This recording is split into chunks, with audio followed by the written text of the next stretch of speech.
પોરબંદર તાલુકાના મજીવાણા અને સોઢાણા વચ્ચે પુલ જર્જરિત થઈ ગયો હતો।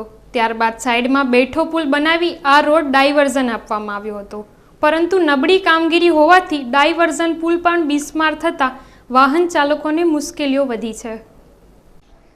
પોરબંદરના મજીવાણા અને સોઢાણા નજીક આવેલ વર્તુ નદી પર 7 દાયકા જૂનો પુલ હતો। આ પુલ જર્જરિત થતા જિલ્લા કલેક્ટરે ભારે વાહનો પર પ્રવેશબંધી ફરમાવી પોરબંદર જામનગર રૂટના વાહન વ્યવહારની ડાયવર્ઝન આપવા માટે ચોમાસા પહેલા જર્જરિત પુલની સાઈડમાં જ બેઠો પુલ બનાવવામાં આવ્યો હતો, પરંતુ આ પુલની ગુણવત્તા નબળી હોવાને કારણે એક ચોમાસામાં જ આ પુલ બિસ્માર બની ગયો છે।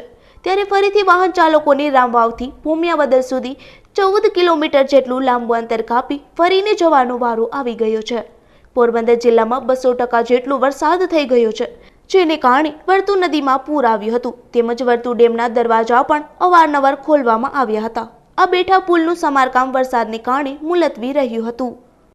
હું રિક્ષા ચલાવું છું, અહીંથી અવારનવાર મારા આવવા જવાનું એટલે આ ચોમાસામાં જે રસ્તો ધોવાઈ ગયો હતો કાંકરીનો, એ રસ્તામાં પાછું મોટા મોટા પથ્થરો નાખીને કાંકરી પાથરવામાં આવી।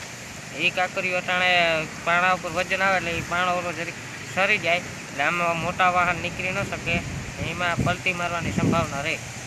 રસ્તાનો પ્રોબ્લેમ છે, બરાબર?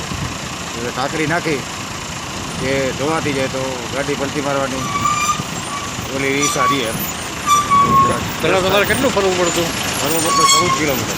હા, એના પ્રોબ્લેમ ત્યાં રિપેરિંગ કરો તો એકલા।